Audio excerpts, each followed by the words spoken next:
माझी पुतणी डॉक्टर संपदा मुंडे हिनं काल अचानक आत्महत्या केली. आम्हाला काही न सांगता तिनं हॉटेलमध्ये जाऊन ड्युटी संपल्यानंतर काही न सांगता नोटिंग न लिहिता त्या हॉटेलला जाऊन आत्महत्या केली.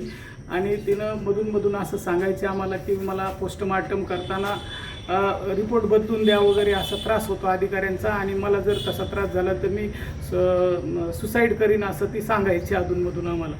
त्याच्या अगोदर त्यांनी लेखी तक्रार दिली होती ना? ती लेखी तक्रार दिली होती DYSP-कडे. त्याचं आणखी तिला उत्तर आलेलं नाही.